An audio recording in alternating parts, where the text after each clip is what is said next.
Hello दोस्तों, ये है एक प्रारूपिक भ्रूण कोश मादा युग्मकोद्भिद की संरचना। Structure of mature embryo sac और फीमेल गैमेटोफाइट।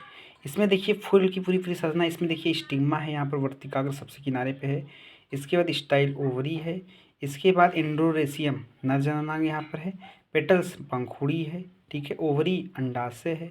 कैलिक्स यहाँ पर है। कोरोला इसको पंखुड़ी बोलते हैं, कोरोला, ठीक है, ये है। और इसकी संरचना पूरी पूरी ये आके बनती है। यहाँ पर देखिए, यहाँ पर ये बना हुआ है ना।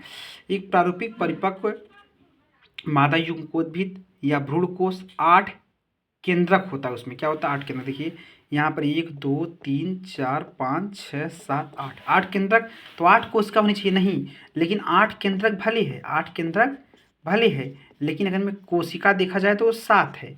7 ठो का है, खाली कोशिका है। जानते हैं क्यों? क्योंकि यहाँ पर 1 में 2 है, देख रहे हैं। इसके केंद्र में 2 ध्रुवीय केंद्रक पोलर न्यूक्लियाई होते हैं। देखिए ये 2 ध्रुवीय केंद्रक पोलर न्यूक्लियाई यहाँ पर है कि नहीं है।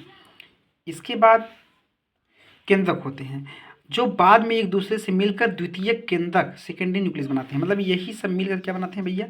सेकेंडरी न्यूक्लियस बनाते हैं। क्या बनाते हैं? Secondary nucleus. सेकेंडरी न्यूक्लियस बनाते हैं, यही सब मिलकर बनाते हैं। बीजांड द्वार माइक्रोपाइल की तरफ एक अंड उपकरण। यहाँ पर देखिए बीजांड द्वार, ये वाला सिरा से नीचे की तरफ क्या बनाता है? बीजांड द्वार बनाता है। यही से देखो बनाता है यहाँ पर। ये जो बीजांड द्वार जैसे नीचे की तरफ हो ना, ये देखिए बीजांड द्वार। यहाँ पर देखो ये इसकी बात कर रहे हैं, यहाँ पर इसकी बात कर रहे हैं। बीजांड द्वार की तरफ या माइक्रोपाइल की तरफ एक अंड उपकरण एक एपेरेटस होता है। देखिए यहाँ पे एक अंड उपकरण है, एक एपेरेटस है। इसके मध्य में अंड कोशिका एक सेल होती है और इस अंड कोशिका बगल में 2 ठो सहायक कोशिका होती है। लेकिन अंड कोशिका थोड़ी क्या होती है? बड़ी होती है। और मादा युग्मक, यही आपका फीमेल गैमेटोफाइट मादा युग्मक कहलाता है। क्या कहलाता है? फीमेल गैमेटोफाइट मादा युग्मक कहलाता है। और प्रतिमुख कोशिकाएं होती है। ऊपर तरफ देखिए यहाँ प्रतिमुख कोशिकाएं, एंटीपोडल सेल। अंड उपकरण तथा प्रतिमुख कोशिकाएं एक केंद्र की।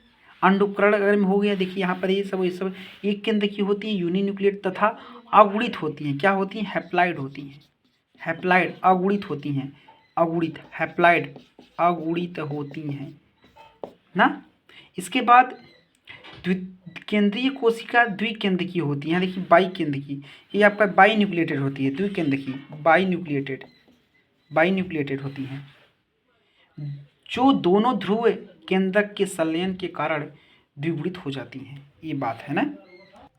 Kinds of female gametophyte. Kinds of female gametophyte मादा युग्मकोद्भिद में काइंड्स ऑफ फीमेल गैमेटोफाइट। देखिए यहाँ पर है monosporic. Kinds of female gametophyte क्या होता है? विकास क्रिया में भाग लेने वाले दीर्घ बीजाणु अथवा गुरु बीजाणु केंद्रक को हम संख्या के आधार पर पहले बांटते हैं मोनोस्पोरिक। इसमें दीर्घ बीजाणु मातृकोशिका जो होती है, एक जो मातृकोशिका होती है, मातृकोशिका मेगास्पोर मदर सेल अर्धसूत्री विभाजन के फलस्वरूप बने 4 बीजाणुओं में से 3 नष्ट हो जाते हैं। मतलब कि देखेंगे एक हेयर मेगास्पोर मदर सेल रहेगा, इसमें क्या होगा? मियोसिस होगा। मियोसिस मतलब अर्धसूत्री विभाजन होगा, तो एक बनेगा 4। 4 में से 3 क्या हो जाता है? नष्ट हो जाता है, एक को बचता है। जो एक खे बचता है वही वापस से फिर से माइटोसिस करता है, 2 ठो बनता है। फिर वही दोनों माइटोसिस करता है, 4 ठे बनता है। फिर वही चारों माइटोसिस करता है, फिर आपका कैठ बनता है? 8 ठे बनता है। तो 8 क्या होता है? ऐसे ऐसे ऐसे अरेंज हो जाता है, ऐसे अरेंज होता है। मतलब कि एक बार यहाँ माइटोसिस, एक बार यहाँ माइटोसिस, मतलब एक बार मियोसिस, उसके बाद माइटोसिस, फिर माइटोसिस, फिर माइटोसिस। मतलब एक बार मियोसिस और 3 बार माइटोसिस। ना लीजिए मियोसिस होगा तो 1 से 4 कोशिकाएं बनेगी और माइटोसिस होगा तो 1 से 2 कोशिकाएं बनेगी, यही ठीक है। तो 8 न्यूक्लियन अर्धसूत्री विभाजन के फलस्वरूप बने 4 दीर्घ बीजाणु में से 3 नष्ट हो जाते हैं। केवल एक ही दीर्घ बीजाणु सक्रिय रहता है। इसमें मादा युग्मोद्भिद विकसित होता है। ये 2 प्रकार होते हैं। मोनोस्पोरिक 8 न्यूक्लिएट देखो पॉलीगोनम नामक पौधे में बनता है यहाँ पर। इसके बाद मोनोस्पोरिक 4 न्यूक्लिएट, इसमें केवल 4 केंद्रक पाए जाते हैं। इसे ओइनोथेरा में भी ये पाया जाता है, ठीक है। यहाँ मिटा देते हैं, ओइनोथेरा में पाया जाता है, ठीक है। ये चीज़ होता है। मोनोस्पोरिक आपको समझ में आ गया। अब आते हैं बाइस्पोरिक पे। बाइस्पोरिक देखिए, बाइस्पोरिक जो होता है यहाँ पर, इसे बोलते हैं द्विबीजाणु। इसमें मादा युग्मकोद्भिद के विकास में 2 दीर्घ बीजाणु केंद्रक मेगा स्पोर न्यूक्लियस भाग लेते हैं। देखिए यहाँ पर 2 मेगा स्पोर भाग लेते हैं, ठीक है। जब ये भाग लेते हैं तो होता क्या है, उदाहरण कि इसमें प्याज में पाया जाता है। उदाहरण किसमें होता है, प्याज में होता है द्विबीजाणु। इसे टेट्रास्पोरिक चतुष्बीजाणु में क्या कहते हैं।